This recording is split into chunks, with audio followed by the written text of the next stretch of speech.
Good morning, Excel Geo. Now I'm going to be going back and forth between the two attached PDFs on the assignment today.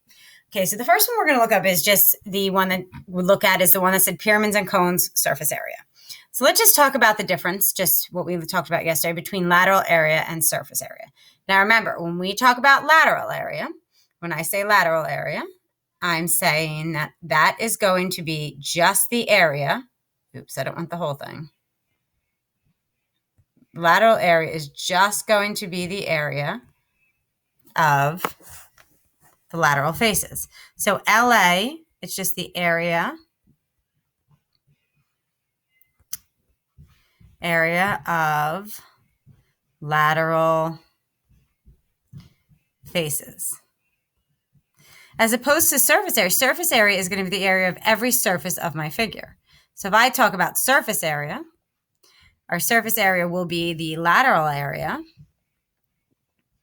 plus the area of the bases.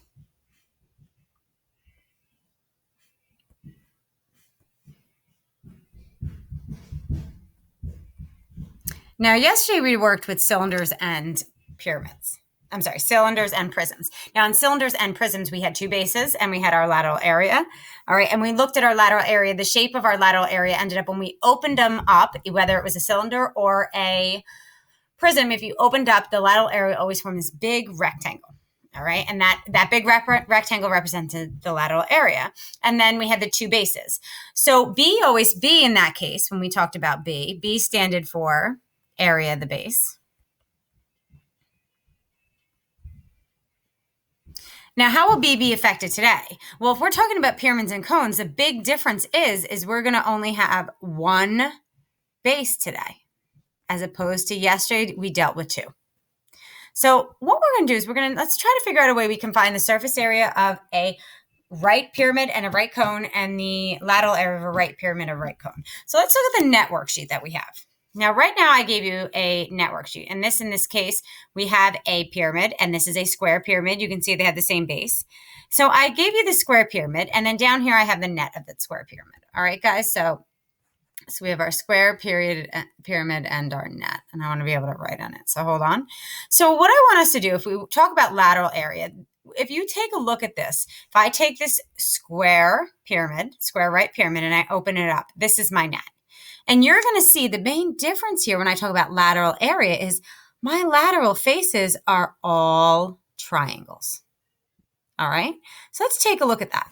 Now, if I wanted to find the area, now let's think. If this is a square pyramid, I know that every side is exactly the same. All the side lengths of the square in this case are B.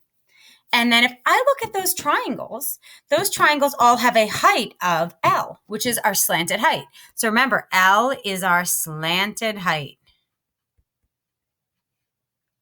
All right, guys, L is that slanted height. I think I want it.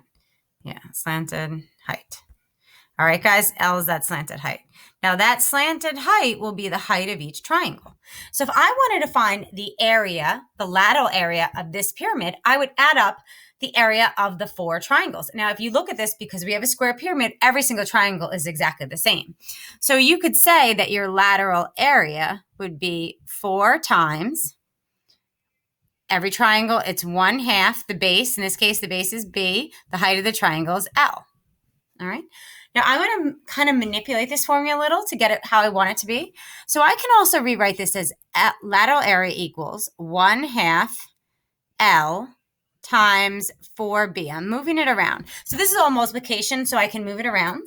So the reason I did that is, can somebody tell me what 4B is? Think about what 4B represents. If you look at this diagram, what does 4B represent? Well, 4B is just our perimeter. So your lateral area will be 1/2 slant height times the perimeter.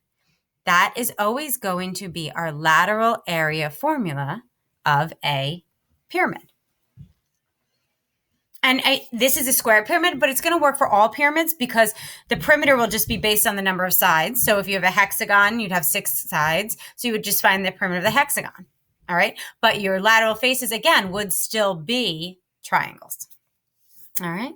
Now let's take a look at this. Now, if we say surface area now, so let's get into surface area. So when I look at surface area is always going to be the area of the base plus that lateral area.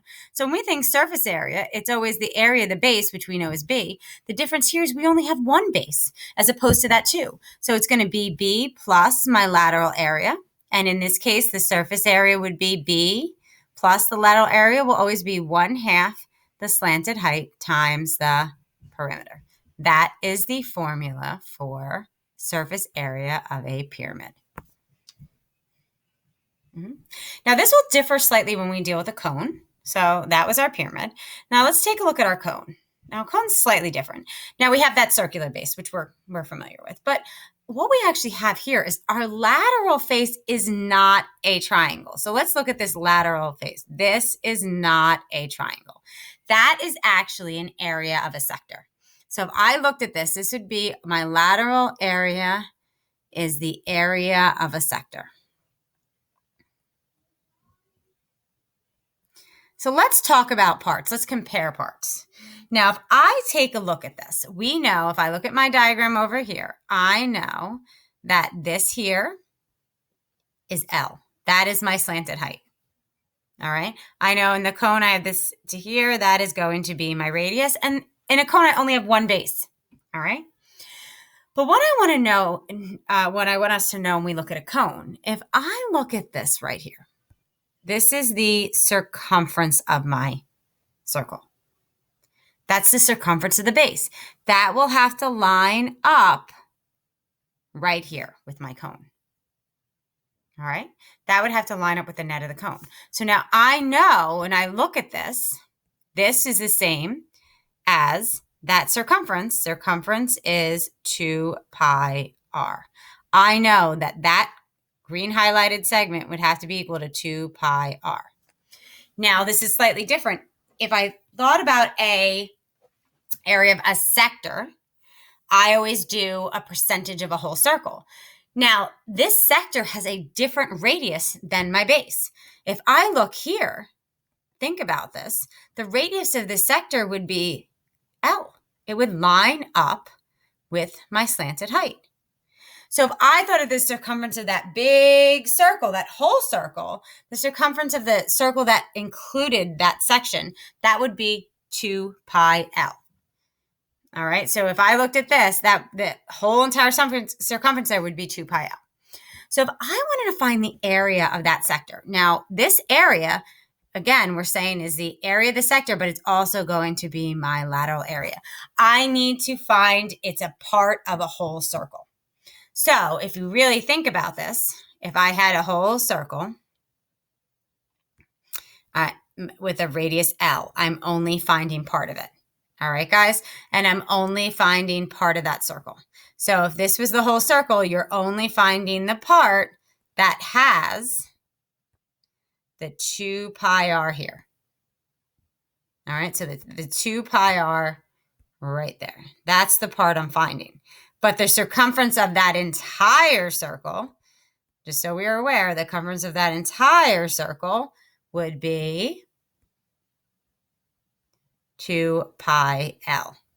So how do I make a percentages out of this? Because I'm only finding part of it. I only want to find the area of this sector, which lines up with my cone. Well, I would have to find a percent of the whole.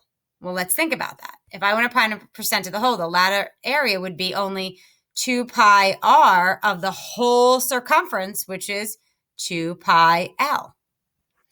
And then multiply by that, by the area of that circle. Well, wait a minute. That circle, I'm looking at this big circle. That big circle has L as its radius. That's how you find the percent of the whole thing. So if L is the radius, that sector is the area I'm forming. This purple sector right here is the same equivalent to this.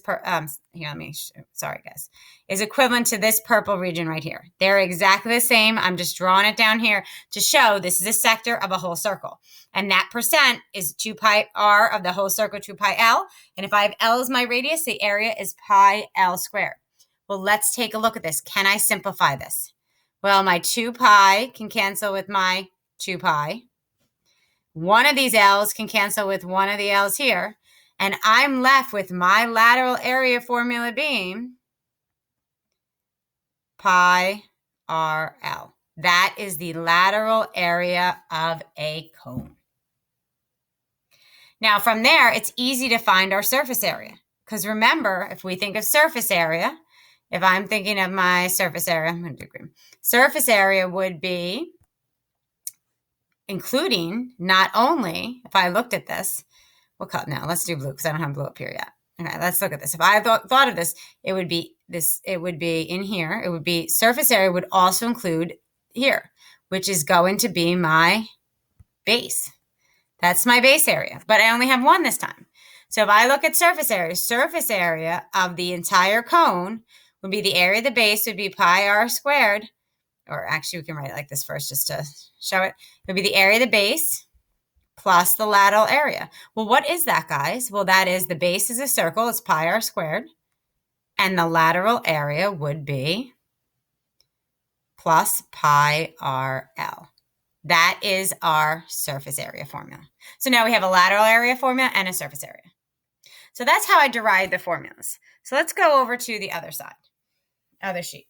So if I have a right pyramid or a cone, if I look at surface area, so let's start. If I have a right pyramid, what is my surface area of a right pyramid? Well, our surface area, we already wrote this down, guys. What would it be? It would be the base area plus 1/2 the perimeter times the slanted height.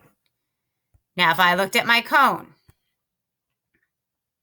what would it be? If I looked at the cone, my cone would be,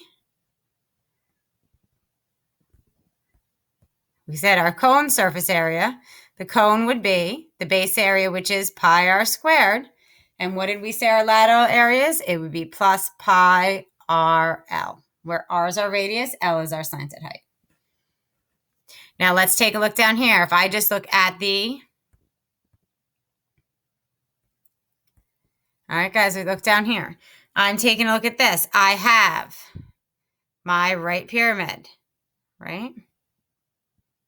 And I say our surface, we're doing lateral area here. So a lateral area, if I look at that, my lateral area will be just the 1/2 perimeter times L. And then if I take a look for my surface area will be,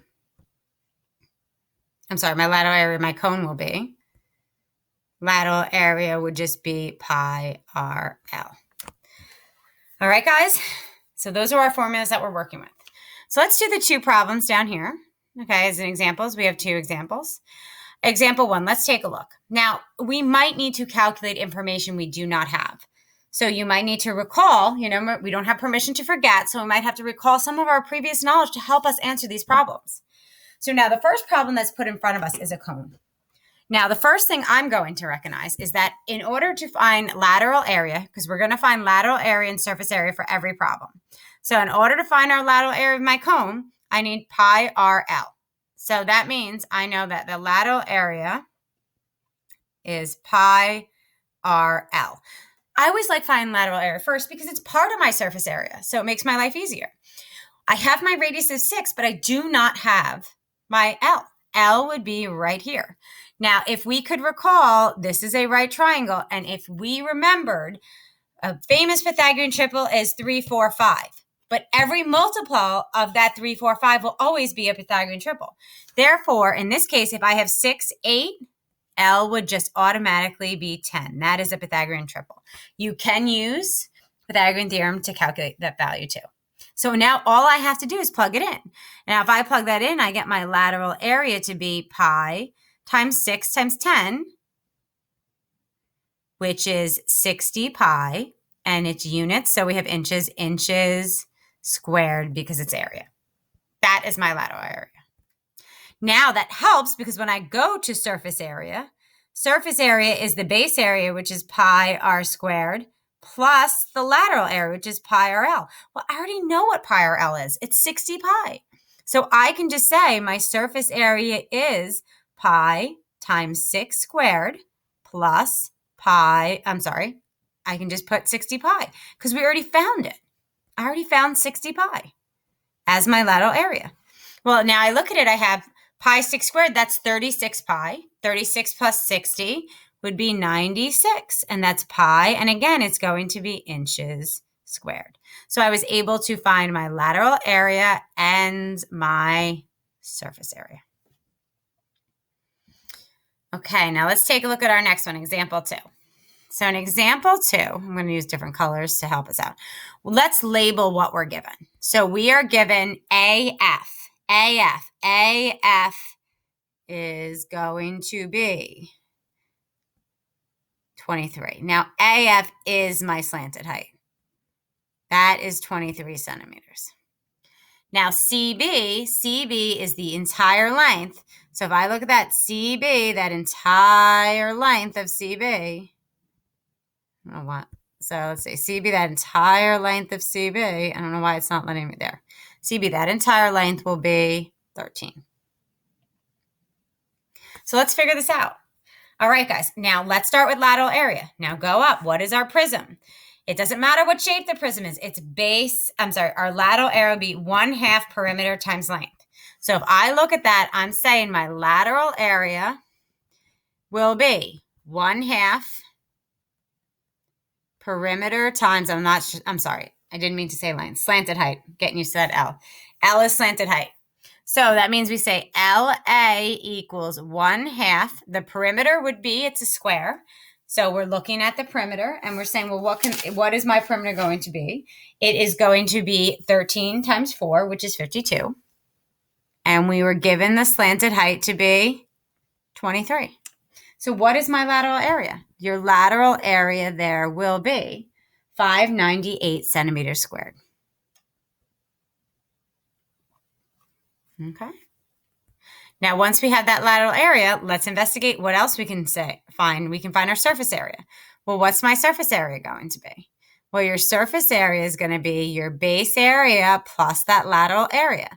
Well, your base is a square. So 13 squared is going to be 169 plus that 598. And what are you going to get for your surface area? It will be 767 centimeters squared.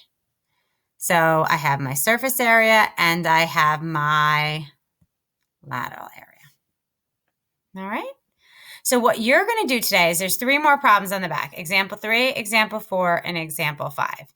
Now be aware that you might have to find information in order to find the surface area or the lateral area. Make sure you're using the slanted height. All right, guys. So those 3 problems are your assignment for tonight. If you have any questions, please attend office hours. I hope you have a great day and I hope to see you soon. Bye, guys.